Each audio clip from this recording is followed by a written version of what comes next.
boys and girls, welcome to Kids Church. This is Pastor Sarah here, and let's just jump right into what we're learning this week. This month we've been learning all about gratitude, or letting others know that you see how they've helped you. Our theme verse is found in 1 Thessalonians 5 verse 18. Give thanks in all circumstances, for this is God's will for you in Christ Jesus. This week's theme is adjust your attitude. Make sure that you have an attitude of gratitude. Say it with me now. Attitude of gratitude. I love how that rhymes. You're going to hear later in our Bible story a parable that Jesus shares, or a story that Jesus made up to illustrate a point. Jesus wanted to teach his followers to have the right attitude towards each other and towards God when it came to gratitude. There are 3 things I want you to remember when you think about having an attitude of gratitude. The first thing is make wise choices. Focus on what you can control. Sometimes in life we can control certain things, but there are a lot of things that we can't control. One thing that we always have control over and that we can always make a wise choice about is choosing our attitude. See, we don't choose our emotions, we just feel them. If I stub my toe, I might just feel angry, but I get to choose my reaction. I get to choose what I say, what I think about. I get to choose how long I focus on those emotions. So if I see something good happen to someone else, I might feel an emotion come up. Maybe I feel jealousy, or maybe I feel frustration, or maybe I just feel a little bit sad that I didn't get that cool thing that they did. But I can make a wise choice, and I can choose to focus on what I can control. And I can control my attitude and my thoughts. That brings me to my second point. Focus on what you do have, not on what you don't have. There are so many things that we can take time to be thankful for. God provides for us in so many different ways. He provides for our physical needs, our emotional needs, and our spiritual needs. Sometimes, though, we don't get what we want, and that can be sad and frustrating and even make us a little bit angry. Remember, it's okay to feel those emotions, but are we going to focus on them, or are we going to focus on what we do have and can be grateful for? And remember, it's important to be happy for other people when good things happen to them. If something good happens to somebody else, I can be a little bit frustrated that it didn't happen to me, but I should focus on what I do have, an opportunity to cheer that other person on. My third point is this: let them know. Show your gratitude. Basically what that means is we can control our own actions, we should focus on what we do have, and we should practice gratitude. We should say things and do things out loud that show that we're grateful. Because sometimes feelings come first, right? Sometimes you have an emotion and then you have a reaction to it. But did you know you can flip that around and do it the other way? That you can act on something and that will help create the right emotions. So if I choose to be grateful and I choose to say out loud thank you to another person, or celebrate with another person when a good thing happens to them, or if I choose to pray to God and thank Him for the things He has done in my life, or even take time to ask God for the things that I need or want, it changes my attitude. The actions that I choose can change the attitude that I have. So remember those 3 things. We all have emotions, and sometimes we can't control what emotions we feel, but we can control our attitudes. Make a wise choice and choose to have an attitude of gratitude. Number 2, focus on what you do have, not on what you don't have. And when somebody else gets something that you wish you had, use that as an opportunity to remember that you can cheer them on. The third thing is let them know, show you're grateful. When you choose actions of gratitude, thanking someone, celebrating something good that's happened to them, talking to God about what you're thankful for, or even asking God for what you need, then that helps create an attitude of gratitude. When you act it out, you start to feel it inside. Well, that's what I have to say today, boys and girls. We have a few more things coming up. Enjoy singing a worship song with your family, practicing an attitude of gratitude. Watch today's Bible story and ask yourself, how can I show that I'm more grateful? A game that you can play with your family. There's a PDF that your parents can download on the website called Gratitude Bingo. You'll need a printer and pencils and scissors to play this game, but it's really, really fun. There'll be a slide coming up with more instructions on how to play. I hope that you guys have a great week. I'll be praying that you have an attitude of gratitude, and I look forward to seeing you next Sunday. Bye!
Worthy is the Lamb who was slain.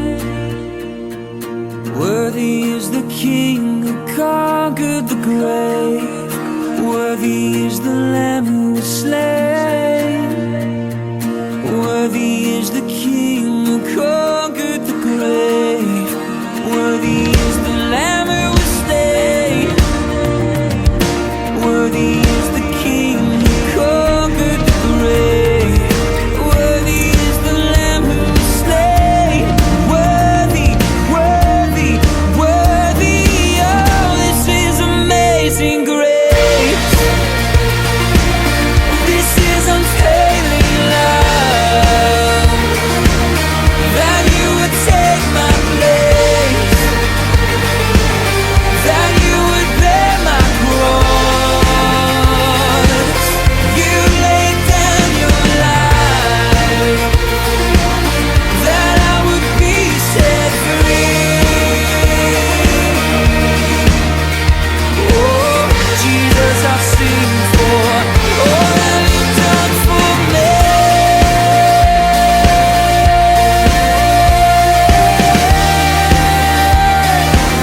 All that you've done for me.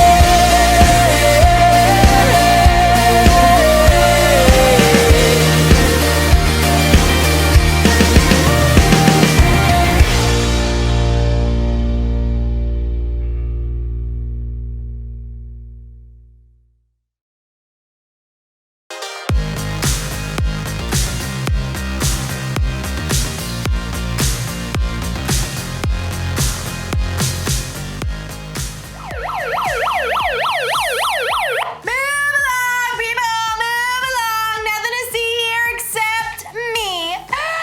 Oh, wait. Actually, wait! Don't move along! Come back! Come back! Hi! I'm Erica, and I am so grateful that I was given this megaphone. So let's talk about gratitude! Gratitude is letting others know you see how they've helped you. With my Megaphone 3000, I can take shout-outs to a whole new level. Hey, person on the side of the street, thanks for picking up that piece of candy wrapper. Ooh, person in the purple shirt and those green shoes, you are awesome. Thanks. Hey, birds, thanks for those positive tweets. Yep, this is probably the best gift I've ever gotten. I will cherish it forever. What? The Megaphone 4000 just came out today with 27 built-in voice modules and Bluetooth capabilities! That's way better than this old thing. Thanks a lot, person who bought me this lame megaphone. Probably got it on sale. In today's Bible story, we'll hear about some people who weren't happy with what they were given and had a real bad attitude about it. That should be fun, right? Sure. Whatever. See you in a bit. Move along, people! Move along! The Bible. It's 66 books of history, stories, letters, and poetry that fit together to form God's one big story. The epic adventure of how He created us and loves us so much that He made a way to rescue us. As we travel through the Bible, from Genesis to Revelation, we discover people who met God and found their lives changed forever. And now for an amazing story, inspired by the book of Matthew, chapter 20, verses 1 through 15. While Jesus taught in many different ways, He often shared the most important truths as stories. He used the things and animals and situations in people's everyday lives to help them understand things that were bigger. One day, Jesus explained to His closest friends what the kingdom of heaven was like, and He used a story to help it connect. Now, if He told that story to us today in our world right now, I think it would go a little something like this. There once was a man who owned a large vineyard. Here at Grape Escape Vineyards, we specialize in red, white, and green grapes. One bright autumn day, the man called in his manager to find out how his harvest was doing. It's doing great. Thanks a bunch. We shall pick the grapes immediately before the beetles nibble them up. That's some good raisin. The next morning, the vineyard owner rose while it was still dark and hurried to the center of town. He arrived at around 6 a.m. and there were people still standing around noshing on grape jelly muffins. Are Are you looking for work? Yes, indeed. How much do you pay? $100 for the day. Precisely perfect. Let us proceed. The owner led the workers back to his vineyard. Baskets, hats, don't squash the grapes. Oh, well, what happens if we do that? They might whine a little. The vineyard owner wanted to be sure that the beetles wouldn't ruin his precious grape harvest, so around 3 hours later at 9 o'clock, he returned to the town center and found more people lined up for work. You come pick grapes for me. I'll pay you well. Good deal. Let's go. The workers were all picking as fast as they could, but there were still long rows to harvest, so the vineyard owner went back to the town center at 12 o'clock noon 3 hours later, and there were still plenty of workers standing around. Come, help out in my vineyard. And after the new set of workers had worked for 3 hours, the vineyard owner returned to the town square again at 3 o'clock. Need some more grape pickers, you in? The blazing sun beat down as the vineyard owner added the new workers to his crew. One of them, hired at dawn, wiped sweat off his face as he sipped his water. Showing up for work in the afternoon. What a terrible work ethic. The first workers returned to picking grapes, filling basket after basket. But even though it was still 5 o'clock, the vineyard owner returned to the town square where he still found plenty of people hanging around counting cockroaches and looking bored. Why have you been standing here all day? No one, hired us. I'll hire you. Come work in my vineyard. For the final hour of the workday, everybody pitched in. Whew! As the last baskets of grapes were brought up, the owner called to his manager. Just look at all these beautiful grapes, all freshly harvested. A great job, if I do say so. Pay the workers. Start with the ones I hired last of all. So the manager pulled out his cash box and lined up the workers. He started with the ones who only picked grapes for an hour. Here you go. $100. Totally rad, man.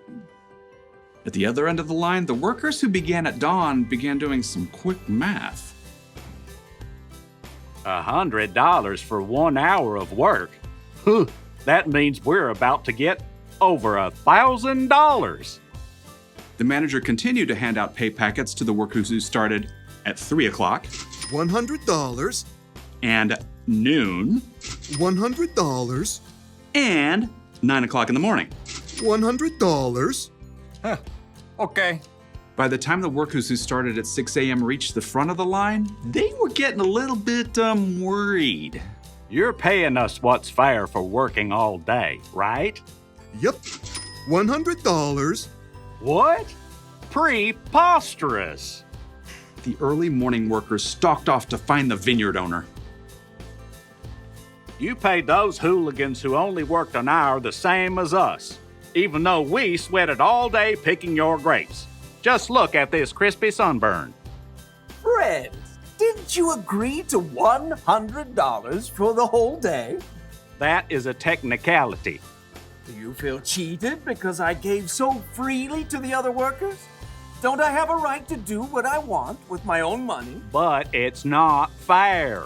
Take your money and go. I want to give the ones I hired last the same pay I gave you. The early workers glared and skulked away, cash in hand.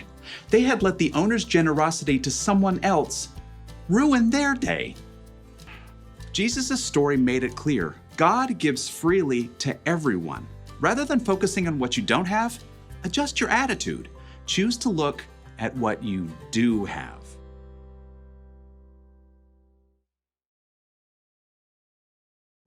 I'm gonna let you in on a little secret. Sometimes I can be ungrateful. It's true. Like with this whole megaphone thing, I think I deserve the best. I'm fun, I'm talented, I'm generous to other people most of the time. I should get the best gifts. It doesn't seem fair that someone else out there will get a better gift than me. No. You see, I forget to be grateful. But here's another little secret. Sometimes you can be ungrateful too. Sometimes we forget to focus on what we've been given because we're too focused on what other people have. We're too focused on what we think is fair. Don't believe me?